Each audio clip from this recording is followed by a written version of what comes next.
Olá, meus irmãos, graça e paz seja convosco. A lição de quarta-feira nos traz o seguinte título aqui, Estudando a Palavra. Como devemos de fato estudar as Santas Escrituras? Jesus certa vez disse para os saduceus assim: Errais, não conhecendo as Escrituras nem o poder de Deus. Por várias vezes a Bíblia faz menção a estudar a Bíblia minuciosamente. Uma dessas expressões é quando Jesus fala assim: examinai as Escrituras, porque vós cuidastes nela a vida eterna, e elas testificam de mim. Então, assim, Jesus pediu ali para que os que estavam, os seus ouvintes, examinassem as Escrituras sempre com intenção e com o propósito de buscar a Cristo. Porque de fato ele está desenvolvido, ele está sendo representado em toda a Bíblia. E o centro da Bíblia é Cristo de fato. No livro de Gênesis, só que a grosso modo, Jesus é aquele filho da semente da mulher que esmagaria a cabeça da serpente. No livro de Êxodo, Jesus é o cordeiro ali que é sacrificado através do santuário, do qual foi iniciado já após o Éden, após a expulsão de Adão e Eva. Então, assim, a gente nota desdobramentos que focaliza Cristo. E todas as vezes que nós formos ler a Bíblia, sempre temos que buscar nela o propósito de ver Cristo ser revelado ali. Então, esse é o propósito.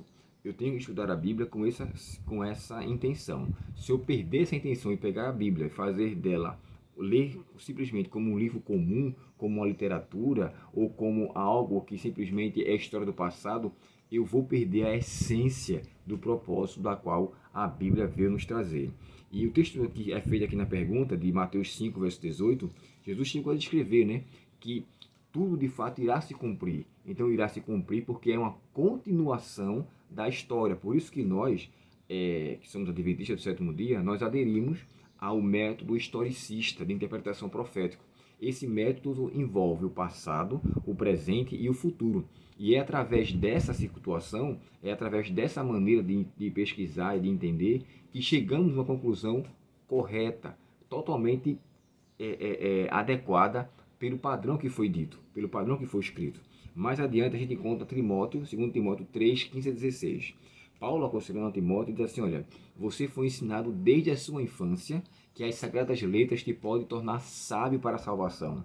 E ela é útil para a repreensão, para a correção, para trazer retidão a você. E que você venha de fato ser uma pessoa que tem uma condição de vida diferenciada. Ele chega a escrever assim: para que o homem seja perfeito e aperfeiçoado para toda boa obra. Quem traz perfeição, de fato, é a palavra de Deus, através de uma submissão ao senhorio do Espírito Santo. Esse texto de Timóteo nos faz entender isso com muita clareza. Então, eu devo estudar a Bíblia com esse propósito também. E o texto final, Lucas 24, 27. Esse é o texto, irmãos, que Jesus estava no caminho ali de Emaús com aqueles dois discípulos, né, anônimos. Ele então entra ali e ele começa a discorrer sobre tudo o que era dito em relação a ele. E o propósito da Bíblia, de fato, é esse: nos levar para Cristo. Quando João Batista viu Jesus ali, ele disse: eis o Cordeiro de Deus que tira o pecado do mundo. Porque no passado os cordeiros eram sacrificados individualmente. Por cada pessoa, um cordeiro era sacrificado em prol do meu pecado, para que pudesse trazer remissão para a minha vida. Mas em Cristo, o único cordeiro que de fato era uma continuação dos cordeiros representativos do passado, agora nele acabou encontrando unicamente o cumprimento, a confirmação do que tivera sido falado anteriormente. Então, quando estudamos as Escrituras, temos que sempre levar para esse propósito, para esse foco. Nunca nos esquecendo, o centro da Bíblia é Cristo. E ela me faz entender que a profecia que é falada sobre ele se cumpriu.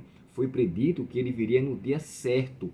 E quando Gálatas chega a descrever assim: na plenitude dos tempos, Deus enviou o seu Filho, essa é uma confirmação bem adequada de que Cristo veio no tempo certo. As 2.300 tardes e manhãs, que está dito lá em Daniel capítulo 9, é uma descrição de que Jesus viria também. E ali falando sobre as 70 semanas, os 490 anos, a terceira semana, tudo aquilo envolvia Cristo e o seu método salvífico para trazer de fato resgate ao povo judeu. Então, diante de tudo isso, chegamos à seguinte conclusão: o estudo da Bíblia deve ser feito com o propósito de entender a profecia num todo, tá? Passado, presente e futuro, e nos levar para mais perto de Cristo. fazer com que ele seja de fato revelado e que eu encontre salvação nos desdobramentos dos livros que vieram acontecer desde o Gênesis até o Apocalipse. Sendo assim, nós iremos cumprir em nosso ser o que Cristo quer para nós, como propósito a qual a Bíblia foi escrita. Vamos orar? Querido Pai Celestial, muito obrigado, Senhor, pelo propósito Teu para a nossa vida. Que o Senhor nos auxilie a fim de que possamos entender, alcançar e absorver o conhecimento da Tua Palavra em nosso ser a cada momento. Ajuda-nos, ó Deus, a estudarmos a Tua Palavra de acordo com o Teu santo querer e que nós não venhamos fazer leitura dela por um conceito particular, porque ela foi feita unicamente para nos dar salvação e que possamos, através de Tua graça, encontrarmos salvação na Tua santa, boa e agradável Palavra do Senhor. Dá-nos um bom restante de dia, Senhor. Perdoa nossos pecados e obrigado por todas as Tuas bênçãos, em nome de Jesus. Amém. Deus muito te abençoe e até o próximo estudo, se Deus quiser. Até logo.